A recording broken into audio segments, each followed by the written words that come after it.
저는 이렇게 엄숙한 자리인지 잘 모르고 그냥 정신없이 왔습니다. 제목이 너무 어마어마한데요. 그냥 제가 뭐 기조연설을 할 군번은 아닌 것 같고 그냥 회사 생활하고 마지막에 뭐 창업도 해서 그런 스토리를 그냥 가볍게 여러분들한테 좀 다 아시는 내용이지만 한번 말씀드리는 게 어떨까 하는 생각에서 오늘 이 자리에 섰습니다.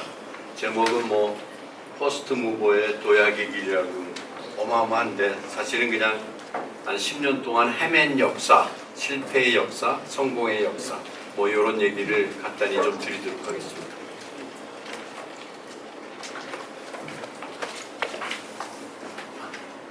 저는 이렇게 생겼고요. 네.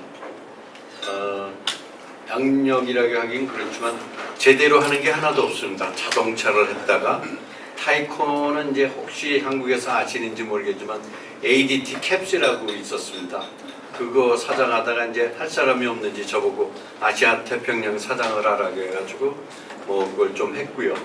그래서 이제 거기서 월스트리트 애들이 하는 거를 조금 배웠습니다. 그러고 나서 이제 셀트리온은 사실은 놀러 들어갔다가 서정진 회장하고 좀 친해가지고 대우에서부터 놀러 들어갔다가 들어가자마자 3개월 만에 계약이 모두 캔슬되는 다음에 죽다 살아나서 다시는 하고 싶은 회사가 아닙니다.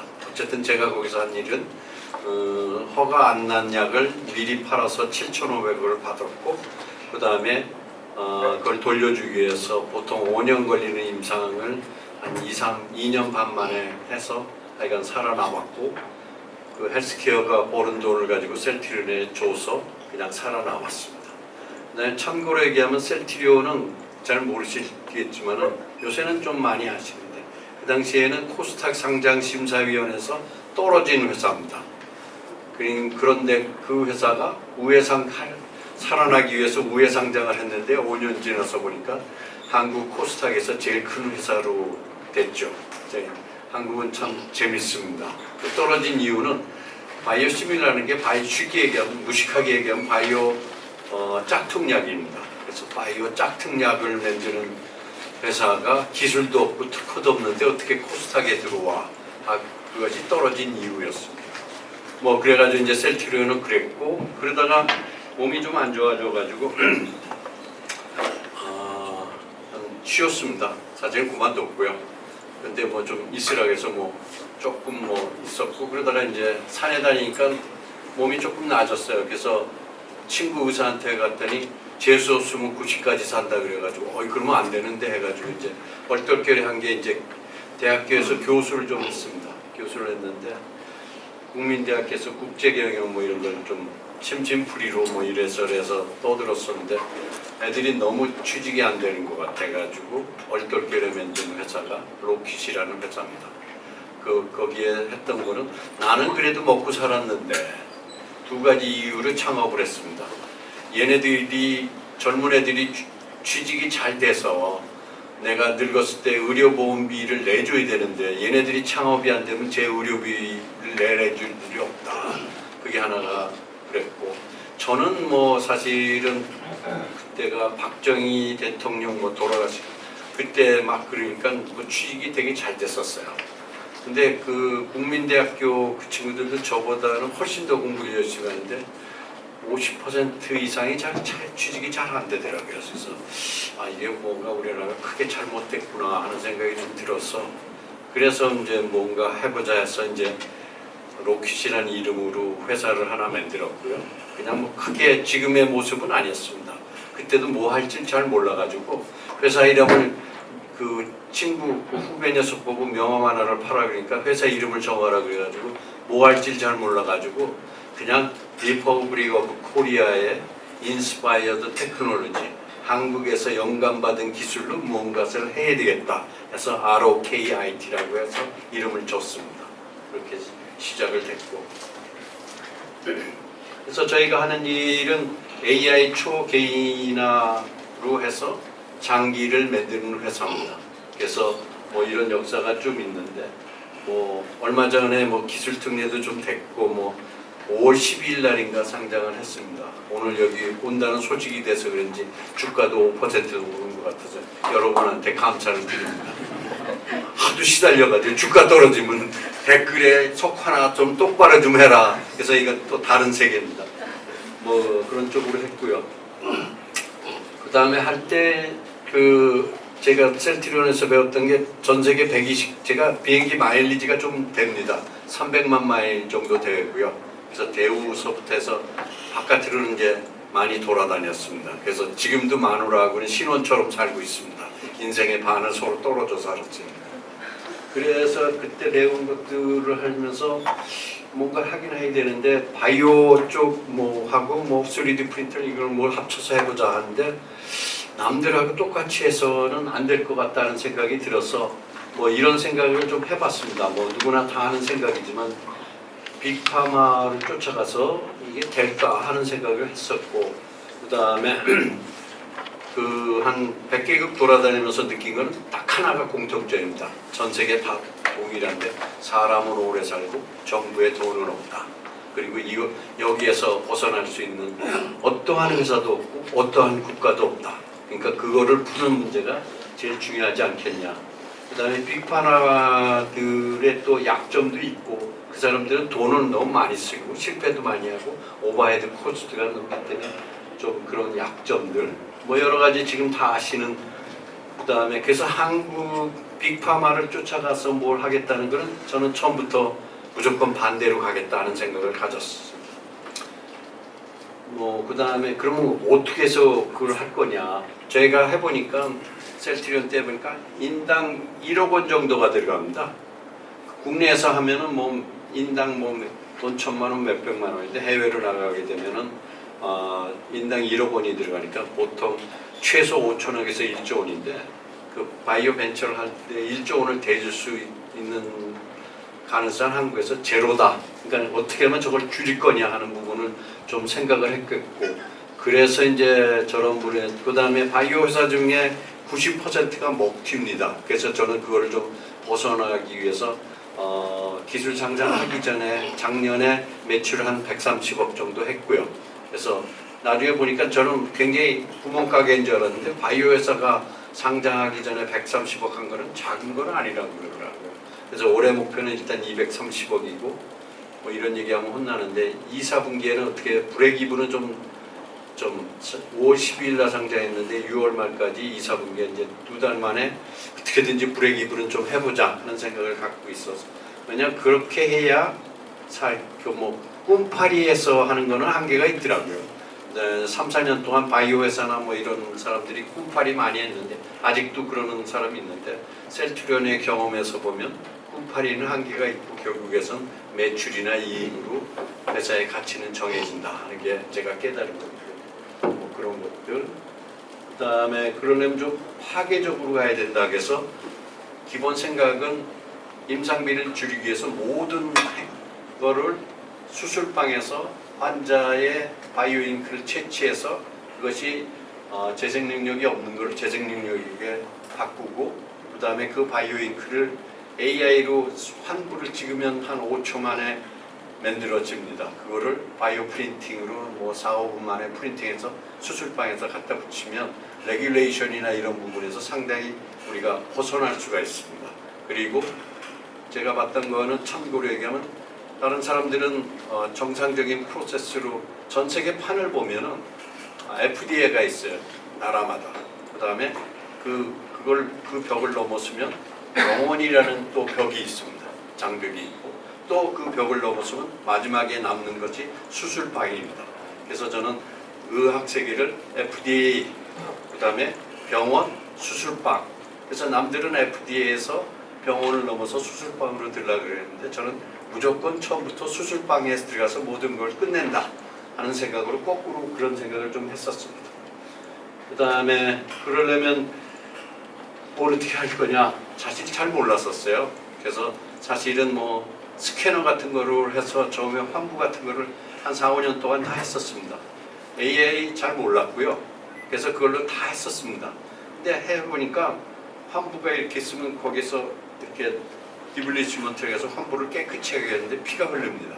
그럼 스캐너로 찍으면 피하고 환부하고 경계선이 애매모호해져요. 그래서 정밀도가 안 나옵니다. 그래서 레이저 프린터를 가지고 또 했었어요. 그 레이저 프린터는 이제 피를 통과해서 정밀도를 할 수 있는데 뭐 5천만 원에 1억이고 그다음에 너무 큽니다. 그래서 그거 한 거 다 버리고 결국에서 싹 다 버리고 3년 전부터 AI로 해서 다시 다 만들었고 그런 식으로 해서 이제 뭐 여기 다 하시는 얘기지만 뭐 저런 식으로 좀 만들었고 그러다 보니까 이게 원하지 않았는데 세상에 없는 기술이 만들어졌어요. AI, 바이오 프린터, 그다음에 바이오 잉크로 해서 패치를 만들어서 붙였더니 재생이 되더라. 저도 될지 안 될지 몰랐는데 하다 보니까 되더라고요. 그래서 그거의 가장 키포인트는 우리나라는 초고령 사회가 되고 장기별로 그 늙는 시점이 달라집니다. 그 갭이 비즈니스 오퍼튜니티고 그것이 우리가 풀어야 될 과제라고 저는 생각을 했습니다. 그 중에서 이제 우리 질병수가 15,000개, 우리나라가 쓰는 비용이 저렇고 노령인구 비용이 44%니까 저대로 가면은 제가 진짜 아무것도 없었을 때 젊은 친구들이 제 의료보험비를 내줘야 되는데 내줄 사람이 없을 것 같아요. 그래서 저 문제를 의료비를 낮추어놓지 않으면 결국에선 우리나라는 의료비 때문에 붕괴될 수도 있다 하는 생각을 좀 했고요. 그래서 그거를 좀 풀어보자 하는 생각을 했습니다.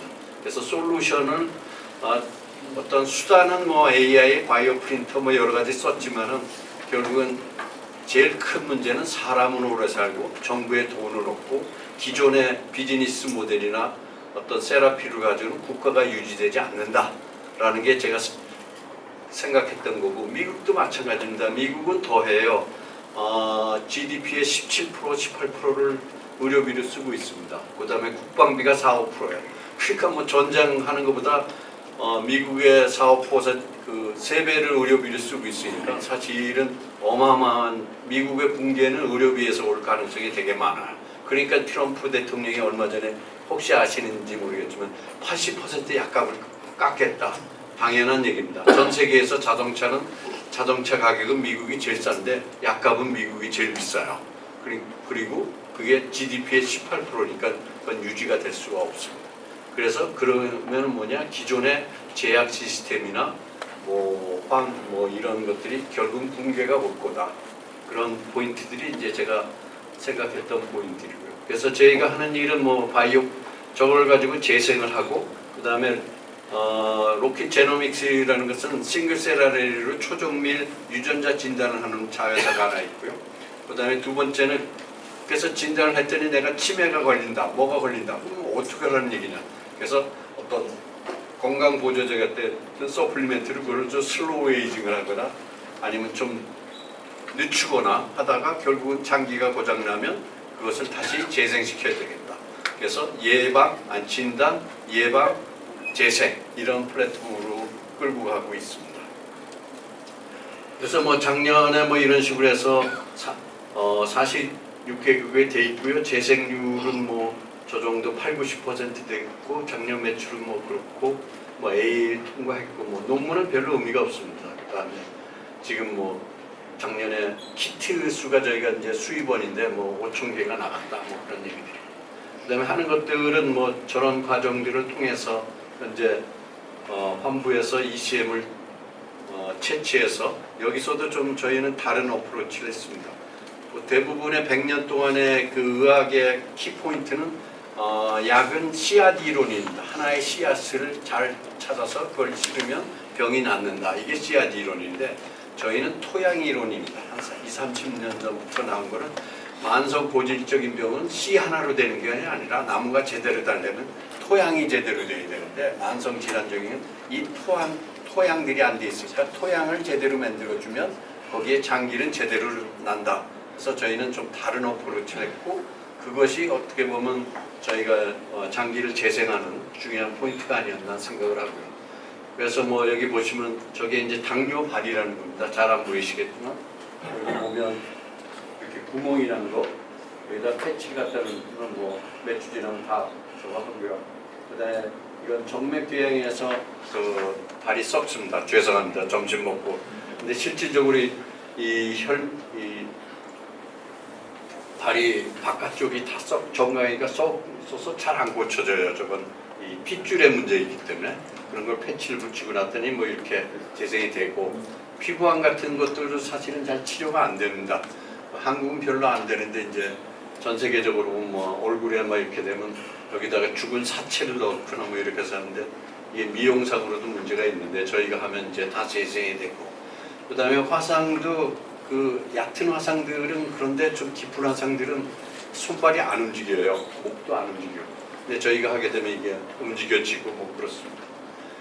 그래서 뭐 전반적으로 뭐 표정이 입증되고 뭐 이런 혁신적인 재생 리치 뭐 이건 좀 그다음에 모든 거를 수술방에서 끝내는 저스틴 서저리라는 방법을 좀 만들어 놨고요. 그다음에 뭐 전 세계적으로 뭐 지금 뭐 40몇 개국에서 70몇 개국 CFDA 뭐 이런 건 다 받았습니다. 그다음에 판매망도 저희가 스스로 만드는 쪽으로 왜냐하면 그게 굉장히 전 중요하다고 생각을 합니다. 그래서 현재는 뭐 시장 규모는 저렇고 잠재한 수는 되게 많다 뭐 그런 얘기들이 있고 그래서 뭐 세계 하다 보니까 세계 최초라는 게 좋은 게 아닙니다. 왜냐하면 마케팅 비용을 많이 써야 되는데 셀트리온도 하다 보니까 그 세계 최초가 됐어요. 사실은 그걸 먼저 개발하려고 한 게 아니라 계약이 캔슬되니까 그거 할 게 그거밖에 없었어요. 그래서 죽기 살기를 하다 보니까 앞에 아무도 없는 형태처럼 저희도 하다 보니까 뭐 그 세계 최초가 됐고 그 다음에 판매망이라는 건 되게 중요합니다. 사람들은 그걸 뭐 한국에 돈이 없으니까 라이센스 아웃해서 뭐 일시불 받겠다는데 그거는 국부 유출 성격도 있고 나중에 시간이 되면 대기업에 납품하는 부품업체와 똑같아요. 그래서 그렇게 되면 그쪽에서 처음엔 20% 마진 주다가 나중엔 3%를 줄여도 꼼짝 못하는 뭐 그런 얘기가 되고 그 다음에 그래서 이제 그런 것들을 이제 그 다음에 하다 보니까 저희가 세계 최초를 하다 보니까 한 5년 정도는 제로 컴페티션을 풀 수 있겠다 하는 생각을 갖고 있습니다. 그래서 뭐 이런 일들 다 아시는 얘기겠지만 뭐 의료 재정 좀 해보자. 그 다음에 그거를 좀 크게 한번 솔루션을 찾아보고 그러면 저거 새로운 도전을 하다 보면 회사는 공포에 들어갑니다. 저게 되겠느냐 하는 생각이 들고 그 다음에 저 같은 사람은 뭐 지난 3년 동안은 저희 사무실이 12층인데 여기서 뛰어내리면 한 방에 죽냐 안 죽냐는 걸 매우 거의 뭐 매달 생각해서 한 12번 정도 12층에 있었는데 12번 정도는 그렇게 생각하다 보니까 어떻게 또 살아남더라고요. 그래서 그 벤처는 특히 바이오 벤처는 절대 하지 마십시오. 그거 큰일 납니다. 그래서 그럼 어떤 생각을 가지고 했느냐 해서 뭐 이런 걸 저희 회사의 컬처 같은 건데 그냥 저는 그 바이오에 대한 언서튼티가 되게 많습니다. 그래서 제가 믿는 저런 것 중에 하나가 오콤의 면도날 모으는 것처럼 여러 가지 컴플리케이트한 솔루션이 있고 심플한 게 있으면 언제나 답은 심플한 거에 있다. 그래서 일은 굉장히 기습적으로 브릿지 앤 심플로 빨리 하자. 그게 저희의 일하는 패턴이고요. 푸시케는 이제 뭐 어느 회사나 조직 문화를 갖고 있는데 뭐 이런 저대로 다 되는 건 아니고 그러니까 저런 거를 살리기 위해서 엄청 노력을 되게 많이 합니다. 그래서 나름대로 그런 컬처를 유지하기 위해서 되게 많이 하고요. 그래서 이제 저희가 이제 첫 번째가 브릿지 앤 심플이고 그 다음에 시장 중심으로 역설계해서 보고 그다음에 생각을 좀 크게 해보자. 그리고 돈부터 생각하는 게 아니라 어떤 솔루션을 사회적인 문제를 좀 풀다 보면 뭐가 되지 않겠냐 하는 거고 당연히 뭐 일은 오퍼레이션 엑셀런시하게 돼야 되고 그 다음에 힘들더라도 하여간 그 상태에서 최고의 베스트를 추구해보자. 그 다음에 MZ세대한테는 잘 안 맞게 저희는 탤런트 캐피탈리즘이라는 하나의 컨셉을 가지고 있어요. 왜냐하면 저도 월급쟁이 30년 해봤지만 월급쟁이 해가지고 자본주의에서 제대로 사는 건 불가능하다. 그래서 저희 생산직에도 모든 전 직원이 스탁옵션을 가지고 있고 그렇습니다. 그래서 기본적으로 그런 생각을 해서 그래서 왜냐하면 자본주의에서 저도 뭐 타이코에서 근무해봤지만 거기는 살벌해요. 그래서 제가 그걸 떠난 이유는 그냥 리스트럭처링은 아주 기본입니다. 하루아침에 그것도 제가 결정을 해야 돼요. 왜 결정을 했냐? 그 사람들은 저한테 많은 인센티브를 줘서 목표를 달성하려는데 저는 테크놀로지 이노베이션을 못했어요. 아니라 그 회사가 못했어요.